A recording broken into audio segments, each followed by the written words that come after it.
wage across the globe, Maweni Juakali in Tiwi Kwale County is not exceptional.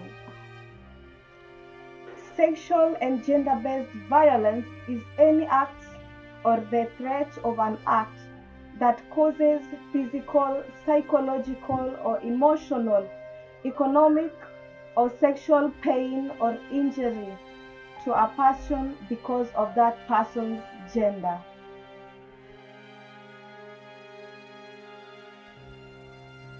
Our area of focus is always mentorship and empowerment drives, mental health awareness, support in kind to the needy, less vulnerable in the society, education through the Mkasi Foundation YouTube channel and other digital platforms. Mkasi Foundation Kenya. Mkasi Foundation Kenya. Mkasi Foundation Kenya. Foundation hoye. Hoye. Foundation hoye. Hoye. Asante sana. Kwa majina naitwa Mkasi, lakini natoka Mkasi Foundation. Mkutano wetu wa leo nitaongelea kuhusu kitu kinaitwa gender based violence. Pande wangu naona gender based violence ni pengine wamama kunyanyaswa, wasichana kupatia watoto wadogo ambao underage kazi ambao hawawezi. Nimesema wow. Amegonga mwingine atakuwa labda anaielewa kivyake. Gender based violence ni unyanyasaji kuhusiana na jinsia. Tukitafsiri ile ni hali ya rahisi ama tuipeleke vile ilivyo. Gender based violence, unyanyasaji kuhusu jinsia. Sawa? Mama amesema kunyanyaswa kwa wanawake au watoto. Lakini ile kabisa kuna kunyanyasa kwa wanawake. Gender based violence imegawanyika mara ngapi? Tutasema kwa sasa mimi nitasema mara 4 au 5. Aina ya kwanza ya unyanyasaji wa jinsia ni kama physical gender based violence. Kupigana, mangumi, kuna labda umechapwa, kuna vile baba anakasirika alafu ama pia mama pia mama anakasirika coffee fresh.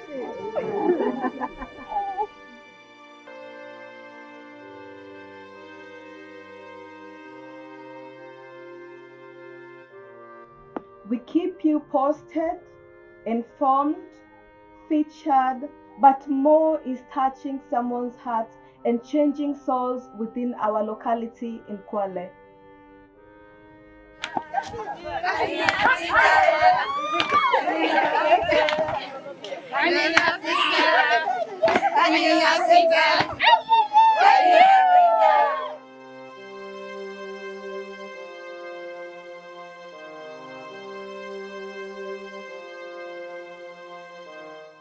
Our dedication team of full-time staff and part-time volunteers are committed to community development and empowerment in Kenya.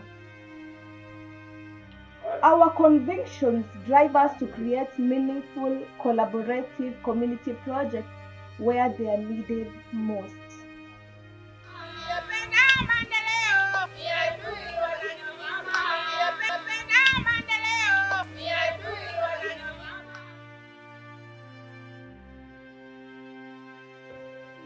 Ambao uko ndani ya majumba yetu. Kuna wanaume wananyimwa au si ndio lakini hawasemi.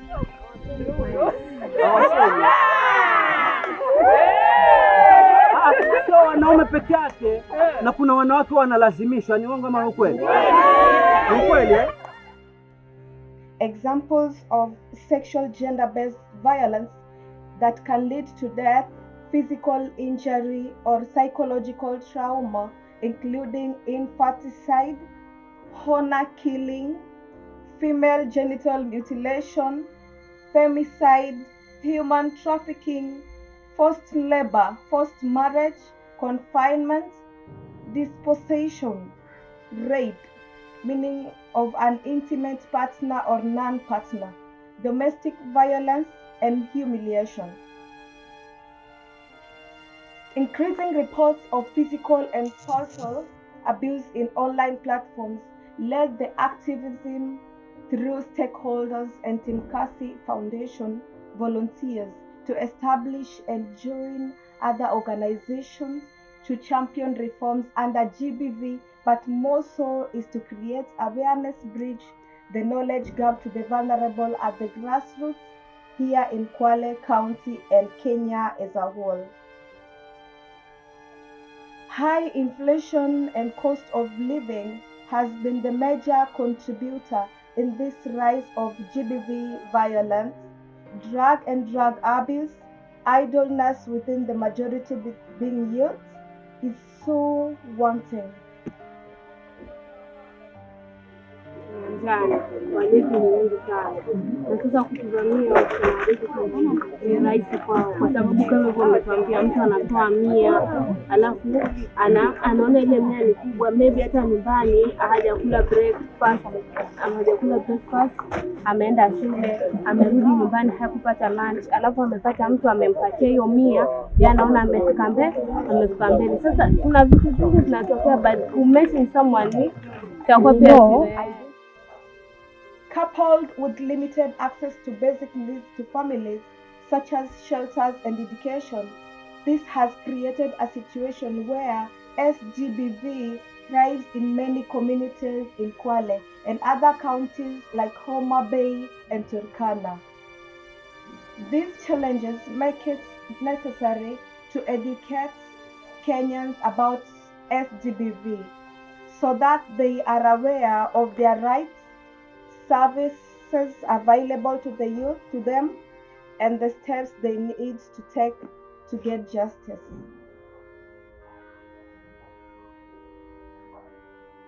Defilement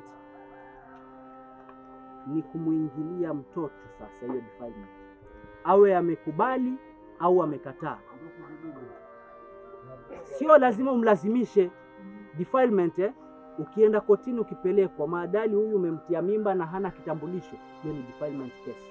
Hata kama amekubali, lakini akili yako na yake haziko sawa sawa. Niko na uwezo wa kumshawishi huyu kivyovyote, nikampa pesa, nikampatia kitu chochote akakubali.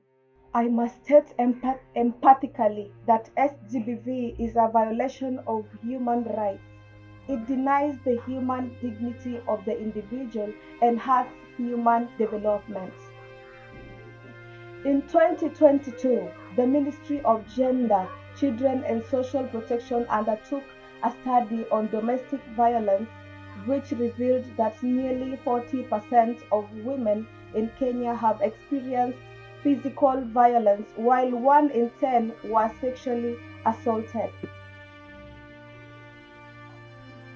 It is estimated that at least 1 in 3 women will experience some sort of violence in their lifetime. This represents more than 1 billion women worldwide, and it is the poorest and most marginalized of women who faces the greatest risk of violence. At Mkasi Foundation, we strongly believe that there remains flaws in the system and that this encourage SGBV in our country and make it more difficult for survivors to come forward.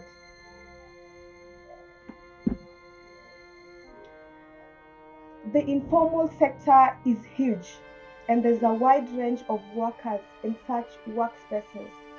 We need to put pressure on the system to walk the talk and structures in place to deal with sexualized violence in informal sectors. The informal sector must have policies or at least agree upon an expected standards of conduct to deal with sexual harassment, exploitation, and rape. We met people who experienced SGBV in their workplaces, kids at their families' homes, in hands of relatives, and kept their predicament to themselves because they feared no one would believe them. And most of these people were abused by their superiors, and they knew they ran the risk of losing their jobs and family bonds. We empower communities through programs that alleviate poverty and eradicate poverty of our minds. Create awareness through kind contributions. We don't have donors yet, but a lot will be reached. And this is done by working with specific communities, using methodologies to build their capacities to understand their situation and systematically reduce infections levels in GBV practices. We engage with these communities through methodological tools such as participatory and community assessment, which focuses on the community capacity to analyze their situations and to express priorities themselves.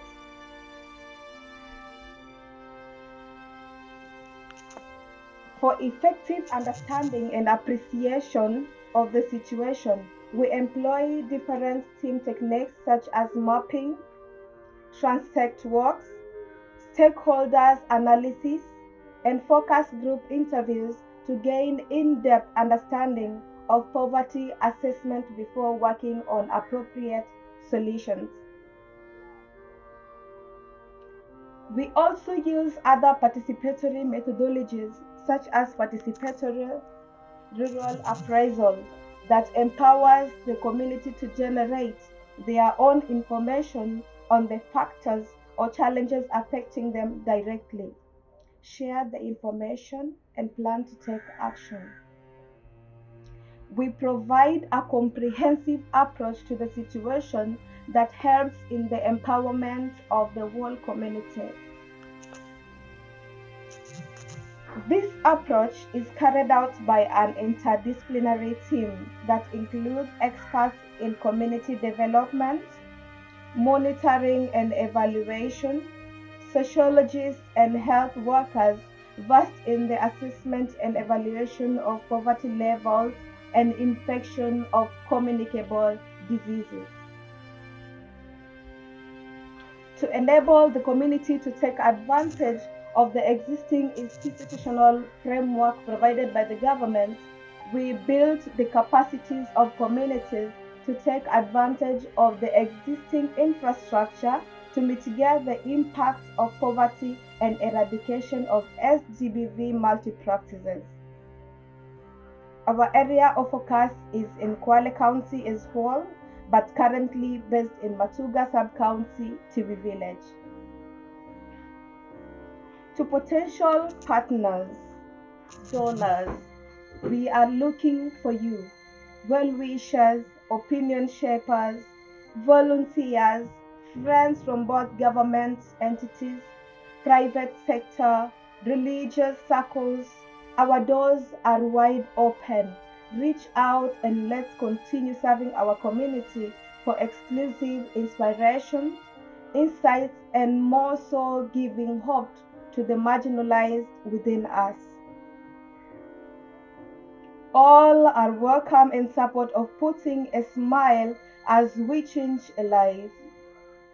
Join us to inspire, motivate, and re-energize that dead living soul.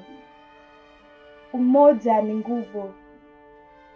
Remember to subscribe today at MkasiFoundationKenya. Share our content. Follow us on Twitter as we champion this together.